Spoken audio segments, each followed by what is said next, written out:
El tema hoy día.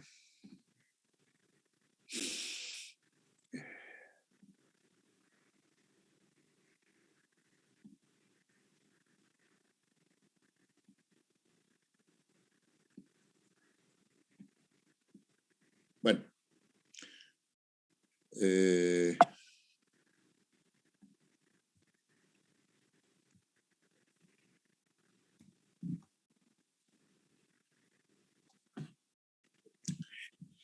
habíamos dejado ayer en alguna serie de gráficas sobre el compromiso de la cirrosis con bastantes llamados signos o estigmas de patopatía crónica, que bien uno de ustedes me ha mandado y ha mandado a la página de forma muy interesante, muy didáctica,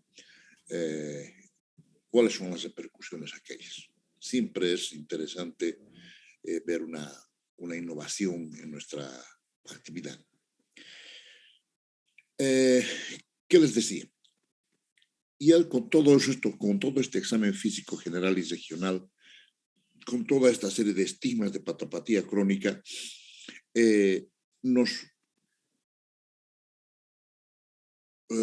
comenzamos a observar qué exámenes, ya teniendo la impresión diagnóstica, ¿no? Cirrosis hepática, posalcohólica, por así decirles. Entonces, tenemos que confirmar el diagnóstico y para eso solicitamos exámenes complementarios. Se denomina hepatograma en general a este estudio de solicitud de exámenes complementarios, que tiene una serie de estudios que son algunos complejos, algunos no, pero que las más de ellos se pueden realizar en nuestro medio. Algunos, no todos, desgraciadamente.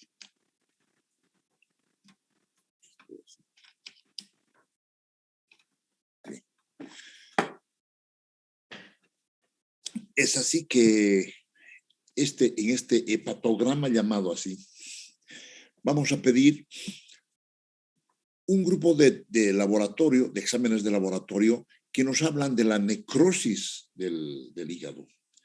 ¿Cuáles son estos exámenes básicamente o qué estudios hay que pedir para ver si existe necrosis? Es fácil, TGO, TGP, son los dos marcadores más importantes, GOAT, AST y GPT, ALT. ¿No es cierto? La gamma-glutamiltransfertidasa, etcétera, la pirúdica. Estos son los de necrosis hepática y obviamente van a estar francamente elevados en los pacientes con cirrosis.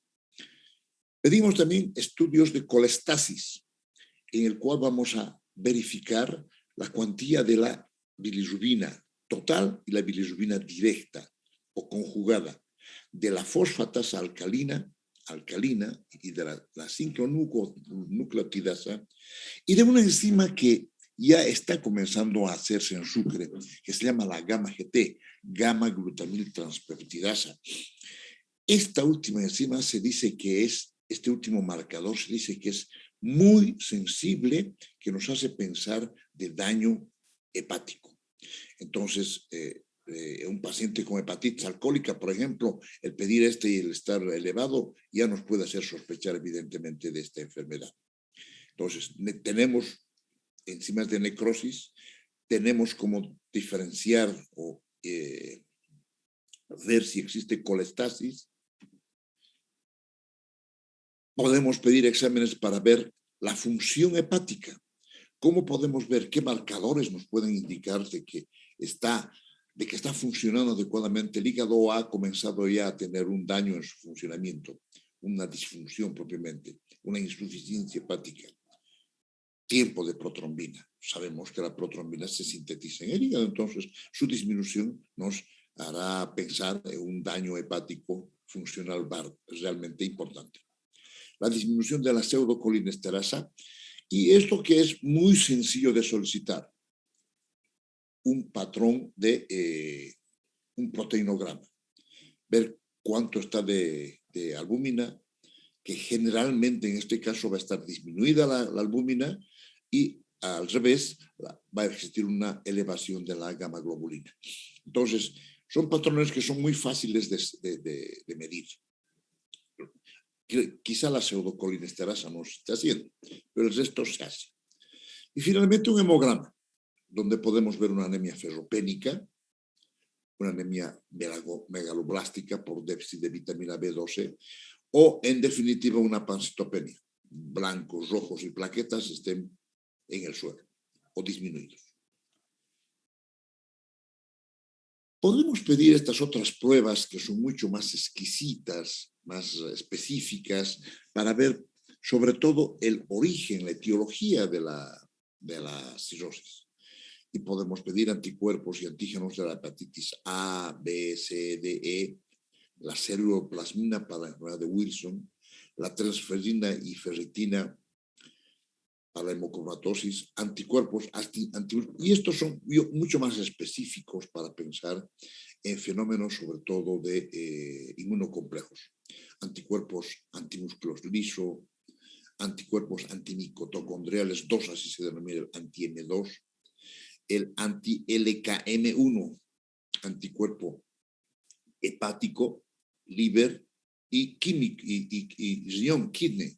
Entonces, igual, anti-LKM1, anti-SLA, antígeno hepático soluble en la hepatitis autoinmune y anticuerpos antimitocondriales en la cirrosis biliar primaria.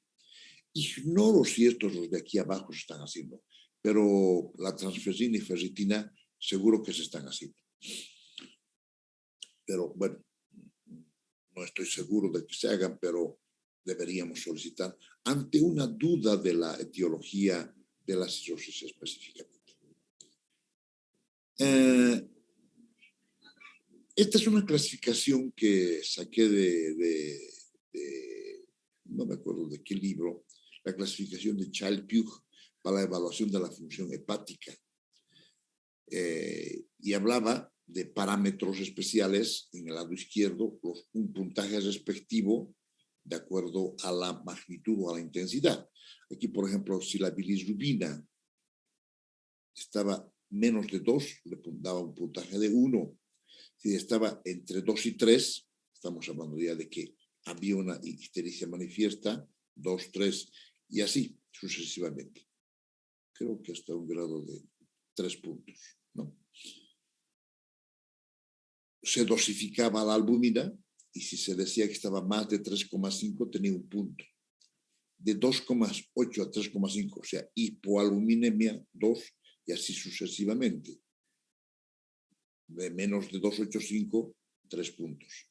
El tiempo de Quick, que es el tiempo de protrombina, más de 70, 1 punto, 2 puntos entre 40 y 70, y más de 70, obviamente, más prolongado el tiempo de protrombina, 3 puntos.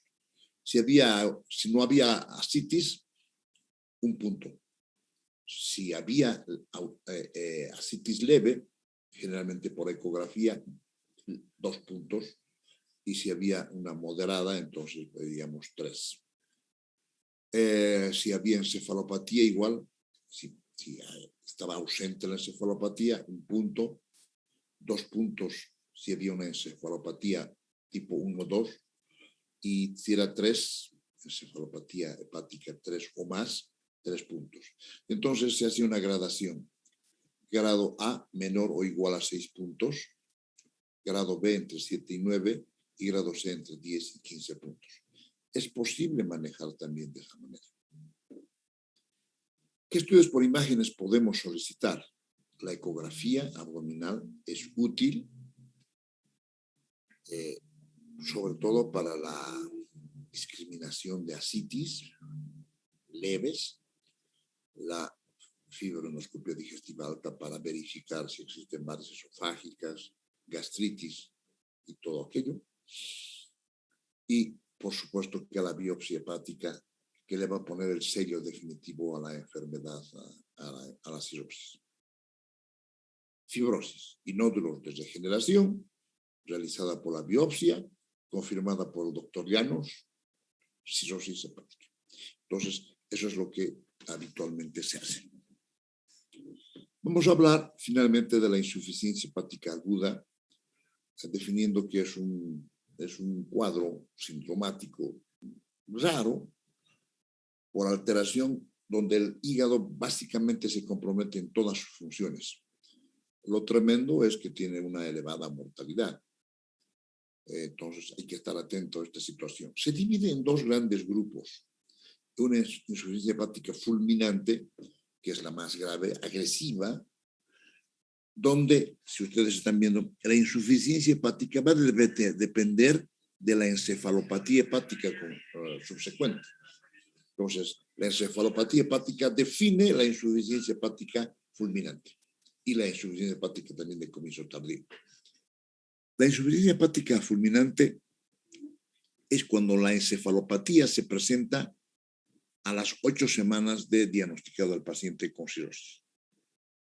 Y la insuficiencia hepática de comienzo tardío, cuando el inicio de la encefalopatía se produce entre las 8 y las 20 semanas respectivamente. Entonces, es una clasificación evolutiva, pero que nos hace sospechar, que nos hace pensar que puede ser verdaderamente dramática la evolución.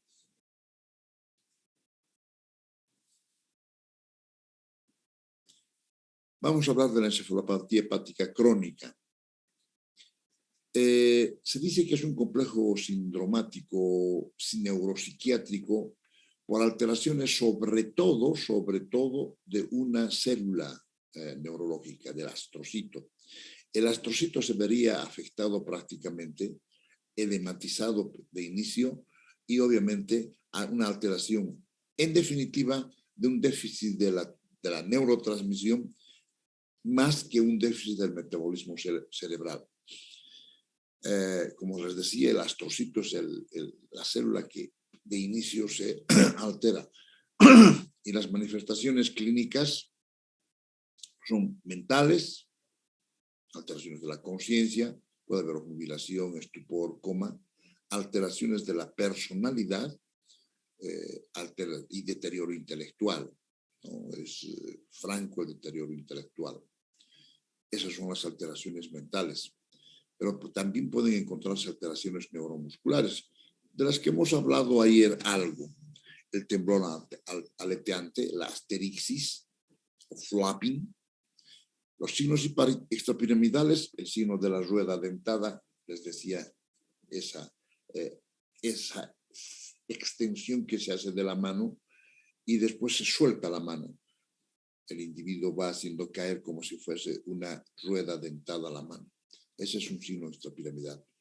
Pueden presentarse convulsiones y otras alteraciones, trastornos de la marcha cerebelosa, temblor, ataxia. Ataxia quiere decir que hay una alteración en la coordinación. Coreatetosis igualmente. La coreatetosis son movimientos inopinados sin motivo alguno y que las más de las veces son repetitivos. Y el Babinski bilateral, que de eso vamos a hablar en la semiología neurológica. Pero básicamente es un reflejo plantar anormal.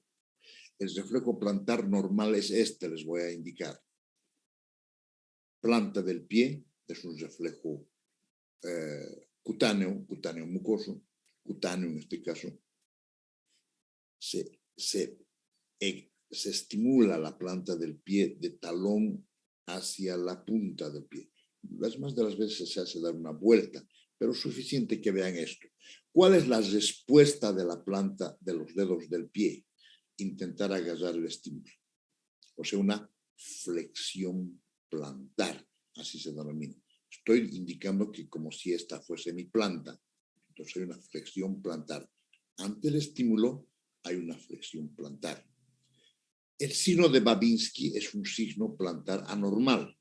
Al estimular la planta del pie, los dedos se alejan. Hay una flexión dorsal de los dedos. Creo que es fácil poder darse cuenta, pero vamos a hablar de eso y más cuando estemos haciendo neurología, que me preocupa el que podamos llegar a esos temas, porque nos falta inmediatamente después. Mañana comenzaremos, Dios mediante, urinario, que que es bastante. Después, ya después quiero entrar de una buena vez a neurológico, entonces, para poder y estar preparados para los exámenes, ¿no? Aunque todavía tenemos hasta noviembre, 20 de noviembre, entonces vamos a avanzar todavía. Después de neurológico, locomotor y veremos de reinsertar semiología de mamas. No sé si, creo que genital ya no va a haber. Genital va a ser muy, muy difícil. Y endocrino, que me preocupa igualmente, porque llegan a la asignatura de endocrinología y no saben cuál es la maniobra más elemental para palpar tiroides, y eso no puede ser. No puede ser. Veremos de avanzar. Bueno, ¿cómo se hace el diagnóstico? Estoy hablando de encefalopatía. Y en general de cirrosis.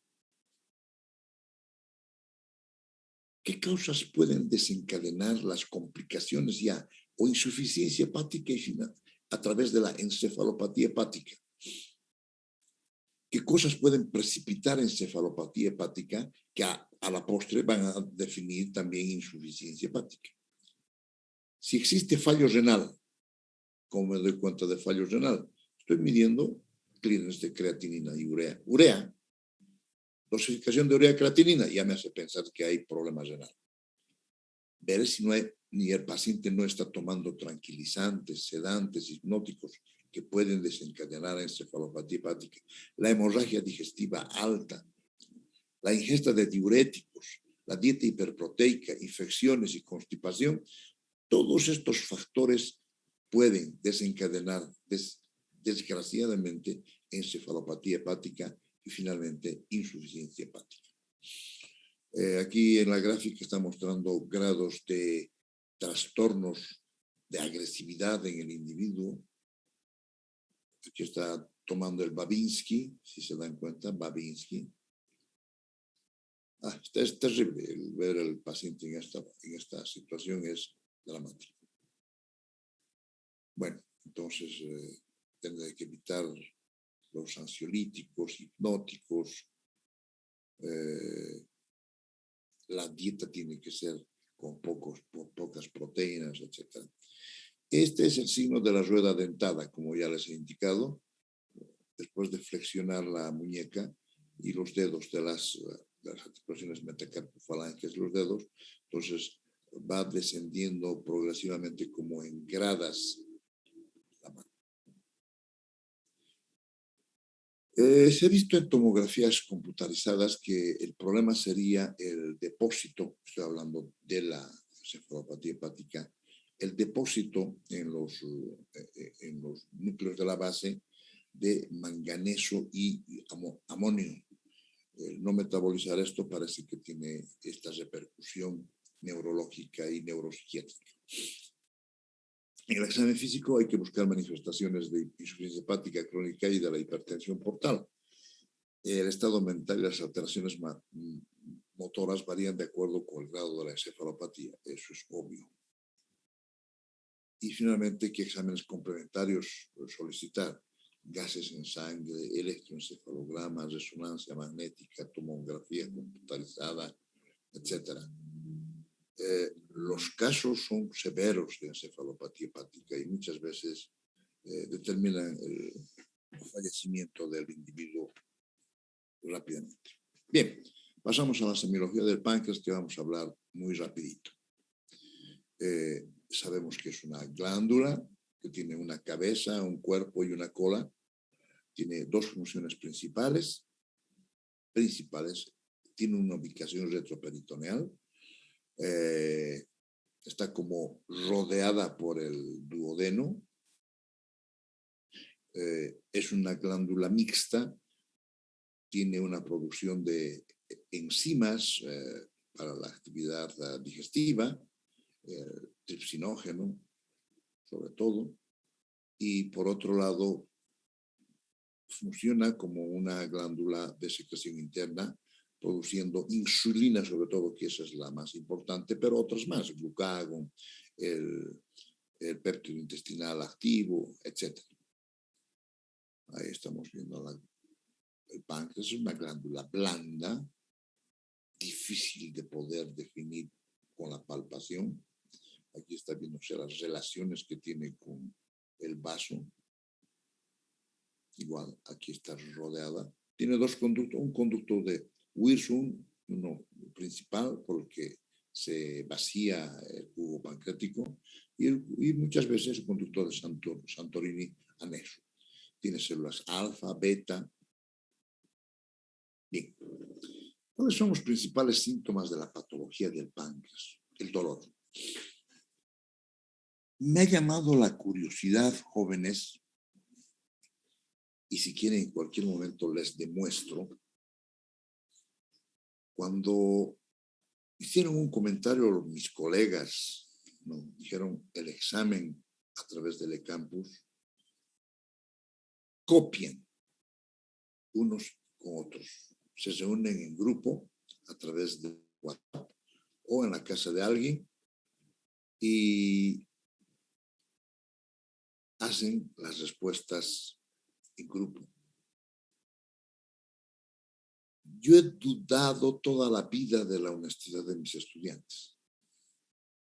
Sin embargo, este fin de semana me ha sucedido algo extraño. He visto varios exámenes y voy a investigar hasta qué punto es cierta esta situación, porque cuando se les dice cuál es el síntoma específico de la enfermedad ulcerosa o de la úlcera en general, lo único que tenían que poner era dolor. Y resulta que un grupo, no les voy a decir en este instante quiénes, pero estoy investigando, pone exactamente la misma respuesta. Dolor tipo urente y acidez. Y son varios los que ponen lo mismo. Curioso, ¿no? Cuando se les pregunten otra pregunta igual. ¿Cuál era? Ya me voy acordando. Pero todos ponen la linitis plástica de Britton. Linitis plástica de Britton. A ver, voy a estar buscando mientras podemos pasar clase, pero avanzaremos. Me ha llamado la atención, sinceramente, y he dicho, pero ¿cómo puede ser que se calcada la respuesta una de otra? Y obviamente, yo podía haber puesto nula, esa de dolor más acidez, ¿no? Dolor, punto, dolor. Esa es la manifestación clínica del síndrome ulceroso. Y de esta otra pregunta voy a buscar mientras hacemos algo. Bueno, ¿cuáles son los principales síntomas del páncreas? El dolor. El dolor en la pancreatitis aguda es de comienzo súbito, violentísimo. Se compara un poco en la magnitud de intensidad del dolor y el compromiso que da como que el individuo va a perder la vida, más o menos algo del infarto de miocardio o algo de la perforación de estómago. Es muy intenso. En el cáncer de páncreas, en cambio, no puede haber un cáncer agudo, ¿no es cierto? El cáncer es de evolución crónica. Entonces, en esta situación, en el cáncer, el dolor epigástrico es lento, de evolución nocturna generalmente, puede en momentos tener paroxismos o puede tener incluso dolor cólico, pero no es como el otro.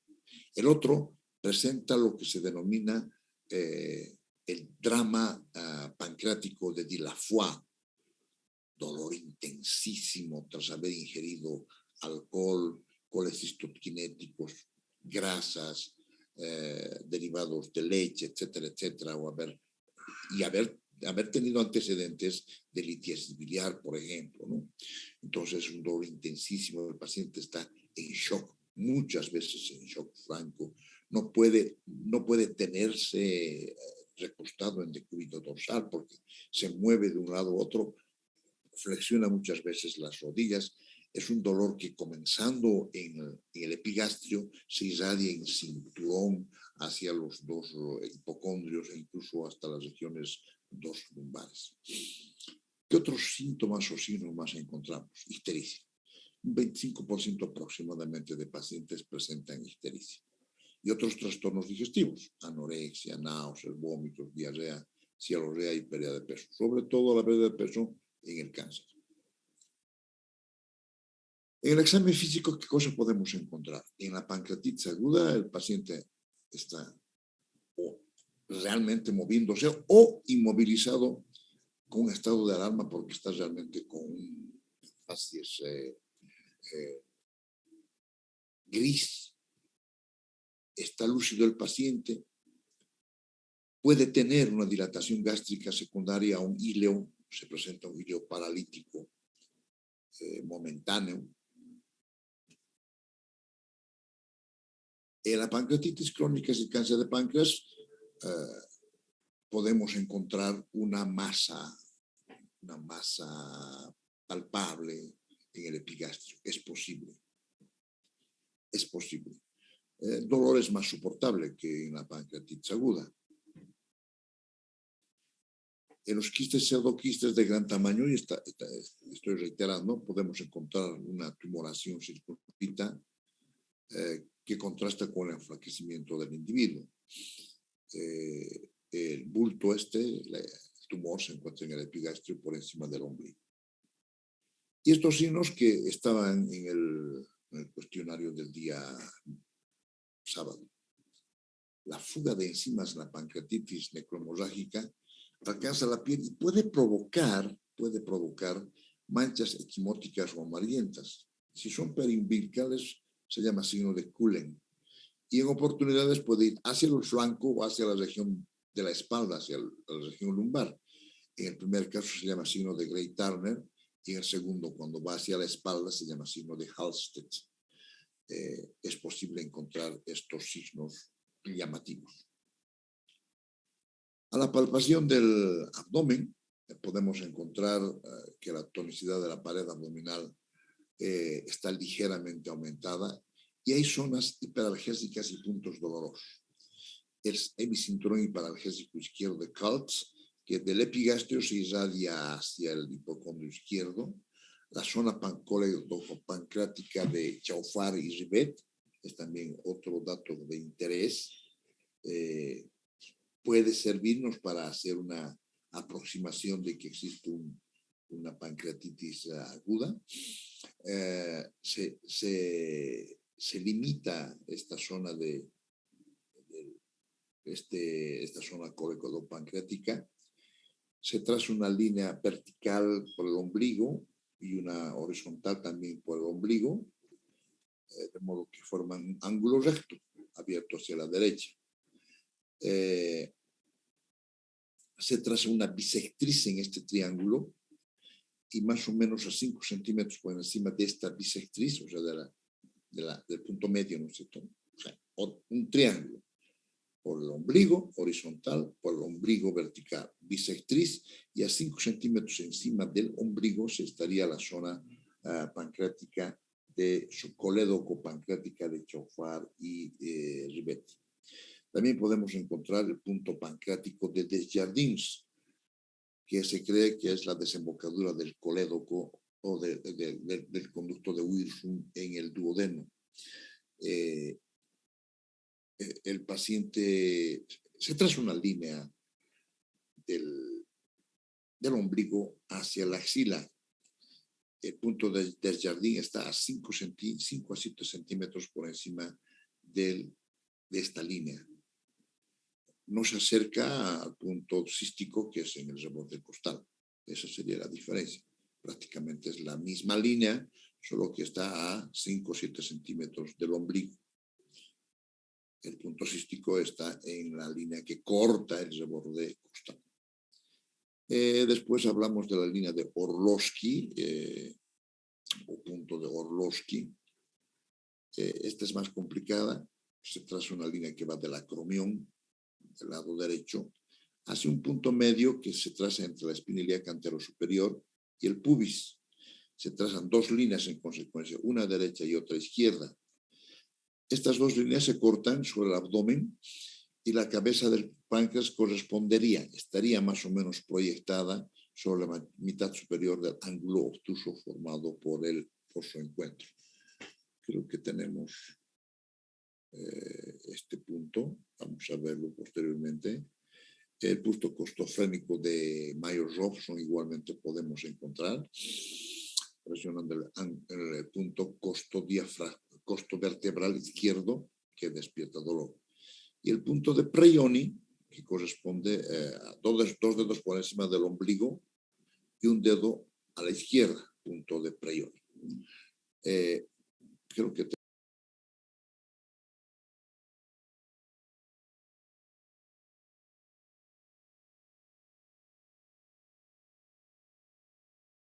Doctor, no le estamos escuchando.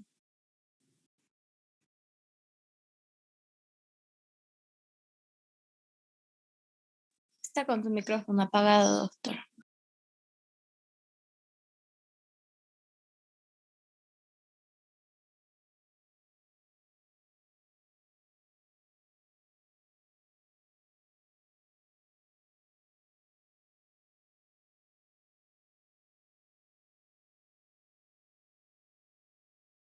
Vaya, lo había inhabilitado mi micrófono. Tienes razón.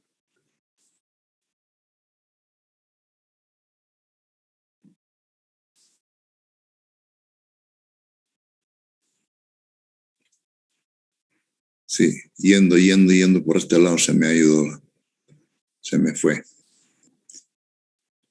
Me imagino que desde ahí, ¿no? Hola. Sí, doctor. Bueno, entonces hemos revisado ya esto. Aquí está una gráfica donde limitamos la zona pancreático coledociana de Chauffaris-Yvet. Ya les decía, trazando una línea vertical por el ombligo, una horizontal por el ombligo, y en la bisectriz, a 5 o 7 centímetros más o menos del ombligo, se encuentra la zona pancreático-coledociana de Chauffaris-Yvet. Este es el punto de Desjardins, en B. Trazamos una línea vertical del ombligo hacia la axila y más o menos a 5 centímetros está el punto de Desjardins. Y más arriba está el punto cístico, conocen ustedes por el reborde cortado. Y el punto o zona pancreática de Orlowski sería trazando una línea, dos líneas. Básicamente dos líneas. Una línea que va desde el acromión hasta un punto medio entre la espina ilíaca anterosuperior y la sínfisis. Otra línea similar, acromión, espina ilíaca anterosuperior, sínfisis del pubis. Estas dos se entrecruzan. Y en este triángulo superior se proyectaría la cabeza del páncreas. Bien, ¿qué más podemos decir? El estado de la vesícula biliar, tamaño, dureza, tenemos que palparla, intentar palpar la vesícula. Ustedes que no saben que normalmente no se la palpa, pero está distendida en los casos en que hay una obstrucción determinada por el páncreas. Un tumor del páncreas puede comprimir la vesícula biliar, en realidad el colédoco, y determinar un aumento de volumen, e ictericia paralelamente, el signo de Courvoisier-Terrier. Hay técnicas para palpar el páncreas. En definitiva, es muy difícil palpar el páncreas, muy difícil dada la profundidad a la que está, es retroperitoneal. Pero, bueno, hay dos métodos, el de Groot y el método de Mallet-Guy. Yo, en definitiva, jamás he palpado. Está descrito en los libros.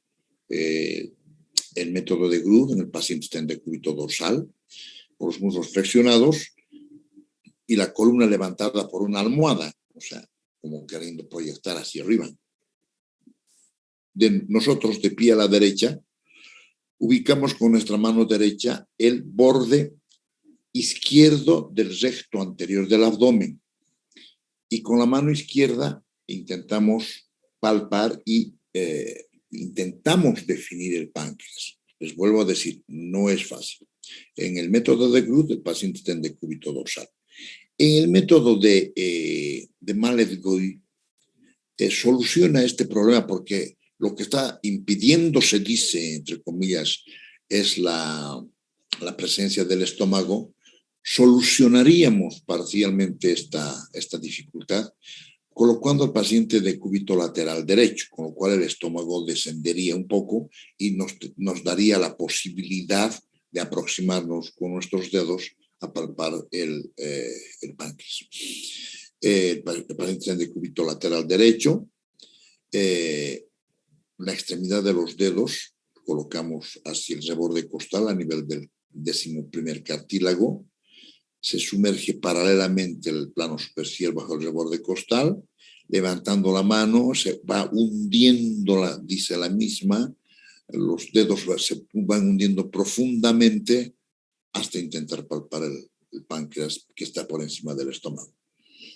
El estómago ha sido rechazado por esta actitud, por esta posición hacia abajo, hacia la derecha. Pero es muy difícil realmente. Podemos utilizar la palpación, la percusión y la auscultación. ¿Qué vamos a percutir? Salvo que exista matidez en esa región, que nos puede estar hablando de un cambio de estructuración de la víscera. Y la auscultación, bueno, en los casos de pancreatitis les decía que hay un hilo paralítico secundario a la pancreatitis, al dolor propiamente, ¿no?, que provoca la pancreatitis. Entonces es posible que haya un silencio auscultatorio. Excepto eso, pues mucho más no nos va a dar. Pasamos a hablar de la pancreatitis. Es un proceso inflamatorio terrible, agudo, preocupante, en el que tenemos que tomar en cuenta que lo que está sucediendo es que se está produciendo una autodigestión de la glándula pancreática.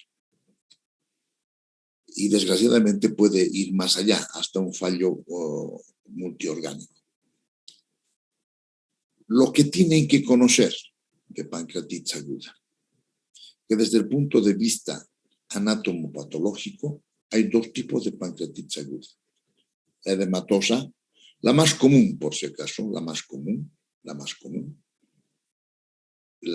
digamos, la mejor, la que tiene mejores posibilidades de ser manejada en terapia, y la necrohemorrágica. Esta es terrible. La necrohemorrágica, como ustedes estarán indicando, es prácticamente la muerte del páncreas, ¿no?, de las células pancreáticas. Es terrible. Se han propuesto varios mecanismos fisiopatológicos para invocar cuál es la causa de la pancreatitis aguda. Se decía que era la activación de enzimas pancreáticas y a través del reflujo del contenido biliar. O sea que tenía que haber necesariamente una obstrucción de la vía biliar, digamos, por un cálculo pequeño, y este reflujo podía provocar que las enzimas pancreáticas se activen.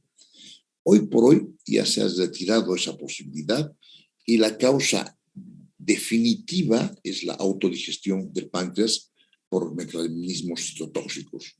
Hoy por hoy esta es la fisiopatología. Se activan dentro de los acinos las proenzimas y se convierten en enzimas. Ustedes saben que el tripsinógeno la tripsina está como tripsinógeno dentro de los acinos. Y llegado al duodeno, recién se convierte en tripsina activa. Pero resulta que esta fase se produce dentro de los acinos. Y en consecuencia, la tripsina comienza a autodigerir los acinos. Entonces, esta es la explicación más que explica mejor. Provoca un proceso inflamatorio importante, activación de enzimas, liberación de citocinas y otros mediadores químicos de la inflamación que producen prácticamente un desastre completo en la glándula pancreática. ¿Cuáles son las manifestaciones clínicas? El dolor, ya les decía, intensísimo, grave, asfixiante. Es impresionante.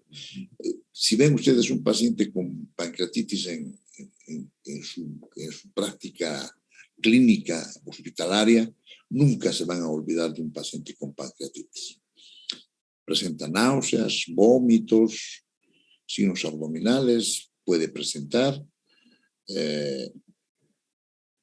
Y obviamente el diagnóstico se hace basándose en los antecedentes del interrogatorio, en la anamnesis. Si es un paciente bebedor o que ha bebido exageradamente y paralelamente ha ingerido comidas con mucha grasa, frituras, etcétera, etcétera, y viene con estas características de un dolor insoportable, por supuesto pensaremos en colestitis aguda, ¿no? Si tiene un pasado vesicular, pero hay que pensar si es tan intenso el dolor que no cede a los analgésicos normales, cualesquiera sea ellos, hay que pensar en una pancreatitis aguda y que si hay compromiso de otras, del sensorio, no sé quién sea este user. Bueno, el examen físico es pobre, ¿no? Salvo verlo al individuo en su estado lamentable, con el dolor tan intenso, un dolor asfixiante. Y dentro de los exámenes complementarios tenemos que pedir necesariamente amilasa sérica, que está 3 o 4 veces más del valor normal. Infelizmente baja muy rápidamente los niveles de hiperamilasemia. En cambio, la lipasa se prolonga un poco más tiempo. Entonces tengo que pedir las dos enzimas, amilasa y lipasa. Esta desaparece prontamente con oxidación, en cambio la lipasa permanece un poco más de tiempo. Entonces se puede hacer una curva de cómo están los valores de amilasa y lipasa. Ojo, la amilasa puede elevarse, por ejemplo, en colecistitis aguda, en perforación de víscera hueca, en el embarazo ectópico estallado también puede presentarse. Con frecuencia de leucocitosis mayor a 15.000, hipocalcemia, y estas enzimas de necrosis curiosamente pueden elevarse también, un aumento de la LDH. Ante esta idea, se ha pensado en algunos criterios de Ramson para evaluar esta es una de las tablas, criterio de Ramson para evaluar la gravedad de la pancreatitis aguda. Esto se lo van a llevar seguramente en cirugía 2. Si es pancreatitis aguda y no alcohólica, y la gradación respectiva, ¿no? 3 o más criterios nos hacen pensar en una pancreatitis grave. Entonces, la edad, recuento leucocitario, glicemia, LDH, enzimas de necrosis, a su ingreso durante las primeras horas, si hay un descenso del hematocrito, calcio sérico, descendido, déficit de base, aumento de urea, secuestro de líquido, presión parcial de oxígeno, todos estos valores se cuantifican y obviamente si da 3 o más es una pancreatitis grave. Se pueden hacer esto. Paralelamente a esto yo he encontrado, y seguramente que ustedes van a encontrar igualmente, se llama el Apache. Apache 1, Apache 2. Apache quiere decir, en propias cuentas, o alguien conoce para poder corregirnos, el Apache 2. A ver, vamos a ver. Aquí está. ¿Qué quiere decir Apache? No son los caballeros del norte, ¿no? Los indígenas americanos.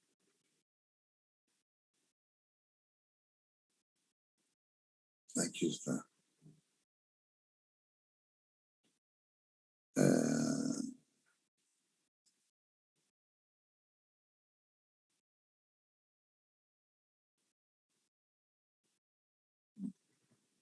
Aquí están los scores del Apache.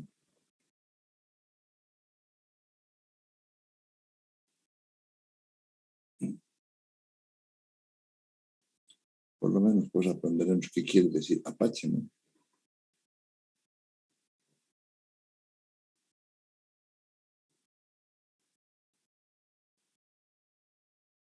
Tenía yo la página, no me acuerdo dónde puesto. Score de Apache. Pero aquí están con los valores. A ver si vamos a pasar un caso clínico seguramente de... Apache quiere decir Apache. ¿Ya? Acute Physiology and Chronic Health Evaluation 2. O sea, Apache 2. Acute Physiology and Chronic Health Evaluation 2. Esto les van a pedir con más frecuencia en cirugía, el Apache 1, Apache 2. Bueno, se puede hacer estudio por imágenes, una radiografía simple nos puede dar niveles hidroaéreos de un híleo. La ecografía es importante, la radiografía igualmente, pero lo que se está utilizando mayormente ahora es la tomografía computarizada, que nos puede incluso decir si es una pancreatitis edematosa o una necrohemológica. Y la punción peritoneal finalmente. Entonces podemos encontrar líquido en la ecografía, litos y la tomografía. Aquí estamos viendo el páncreas. Y hay una clasificación de Baltasar. Aquí está. Tomografía ocular contrastada Baltasar E. Entonces hay una clasificación de Baltasar. Aquí se está viendo claramente el páncreas edematoso, francamente edematoso. Entonces, esa es la clasificación última, esta es la clasificación de Baltasar, valoración morfológica de la pancreatitis aguda según la tomografía. Entonces, grado A, grado B, grado C, hasta el grado D o E. Entonces, esa es la clasificación de Baltasar de la tomografía axial computarizada. Bueno, voy a pasar lista, por favor, sean honrados, porque va a ser la lista de ayer y de hoy día.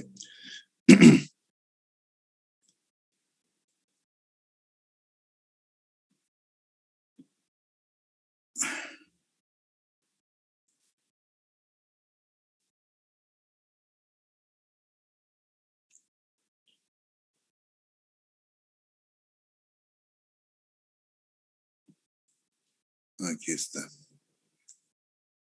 la lista.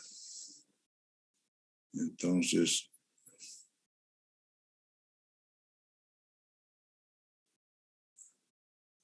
de ayer y hoy, Abastoflor,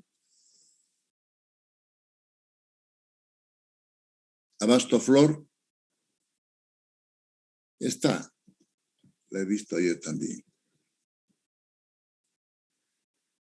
Aguilar. Doctor, buenos días. Presente, sí estuve ayer. Eso. Aníbal está. Presente, doctor, ayer y hoy también. Las dos. Díganme dos, ¿ya? Arenas.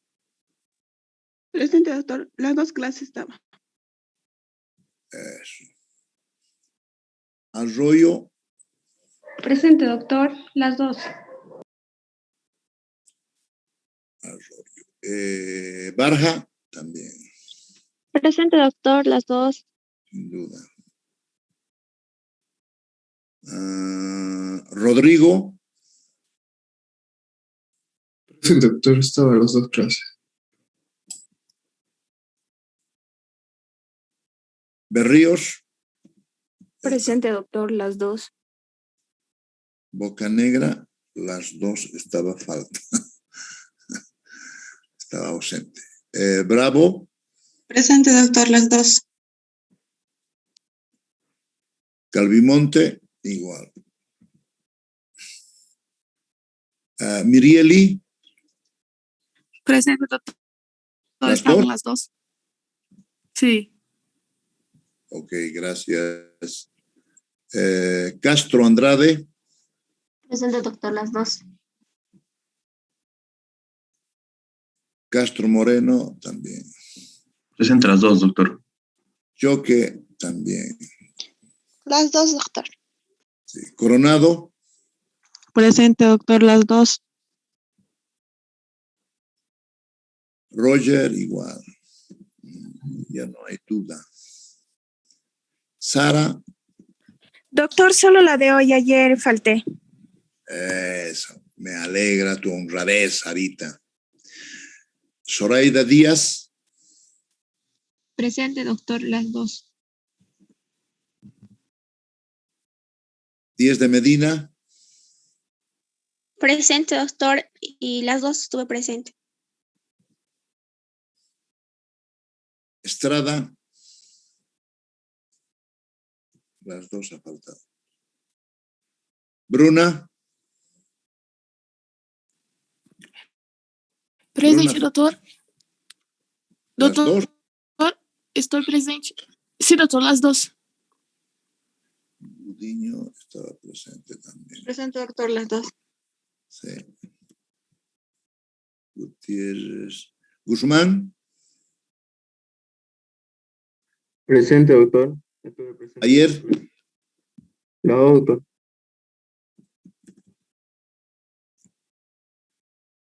Yanque. Este siempre viene. Presente, doctor, en las 2. Sí, ya sé. Los López, porque estos siempre faltan. Los López. Falta. López Rivera. ¿No es cierto? Siempre faltan los 2, no sé. Maturano.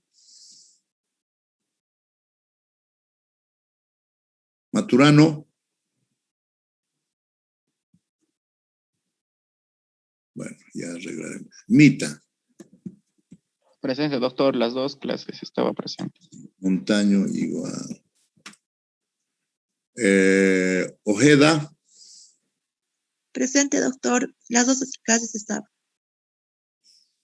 Oropesa.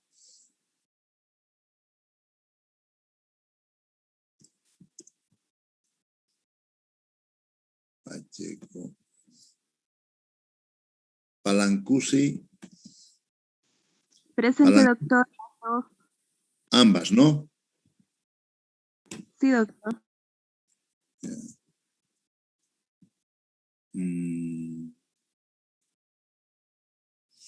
Pérez.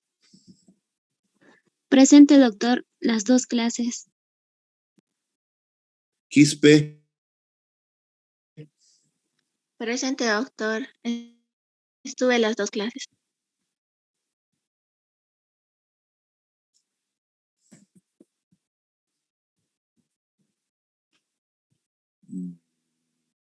Salazar. Daniela. Presente, doctor, las 2 clases. Hoy has entrado un poco tarde. Rodas.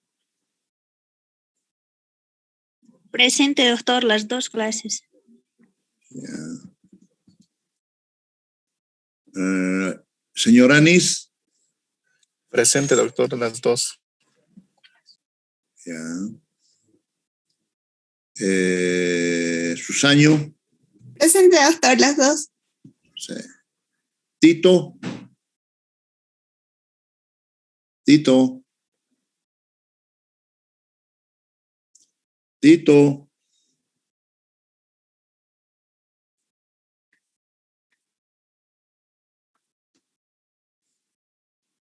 Tito. No está, ¿no es cierto? Valverde. Presente, doctor, las 2 clases. Los Vázquez, las Vázquez. Presente, doctor, las 2 clases. Y las Igual, dos. Vázquez, las 2 clases, doctor. Las 2. Bedia, sí. Presente, doctor, las 2. Vélez. Vélez. Presente, doctor, las 2. Estaba activando mi micrófono. Estoy las 2. Ventura, también. Villalba, también. Presente, doctor, las 2. Silvetti.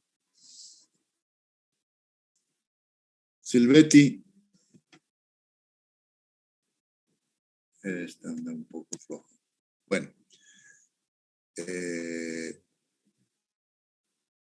Solamente quiero decirles como les decía hace un instante, yo confío plenamente en ustedes, pero eso de las preguntas del cuestionario del día sábado me han hecho dudar sinceramente.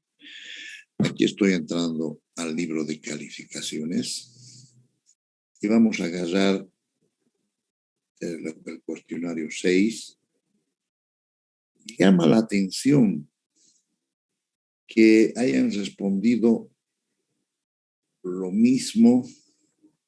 Por si acaso, ¿cuál es el cáncer más el más corriente? Es pues el adenocarcinoma, ¿no? En el estómago.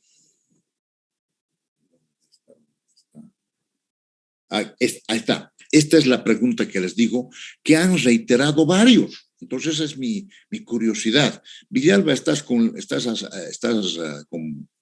presente, por favor. Dice, ¿cuál es la manifestación clínica más frecuente en la úlcera péptica? Y tienen que haber puesto o tienen que haber respondido dolor nada más. Pero varios, yo voy a evaluar cuántos, dicen dolor epigástrico con acidez. Y varios, dolor epigástrico con acidez, dolor epigástrico con acidez, dolor epigástrico con acidez. Entonces, hay que pensar, ¿no?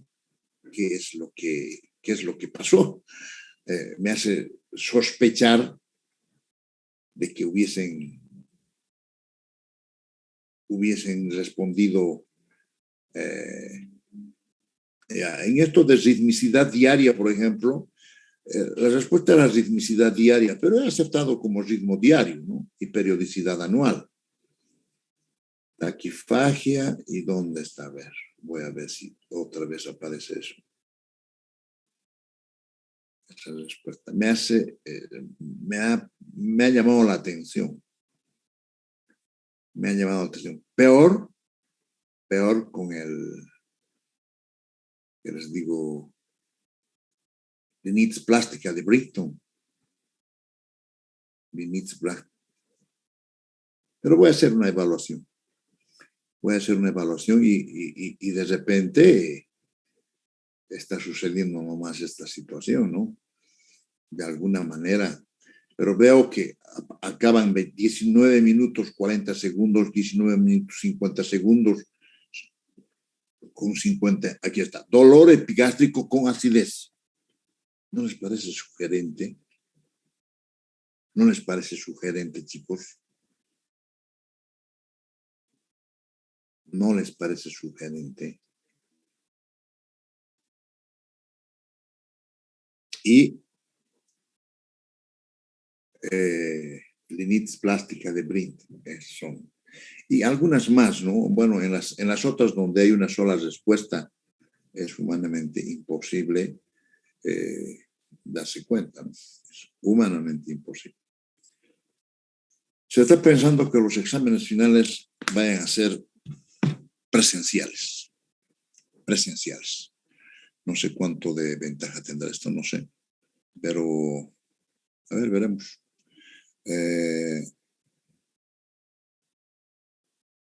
Bueno, gusto de verlos, que sea hasta mañana. Hasta luego, jóvenes, que tengan feliz fin de día. Hasta luego. Luego. Hasta luego, doctor. Hasta luego. Recording.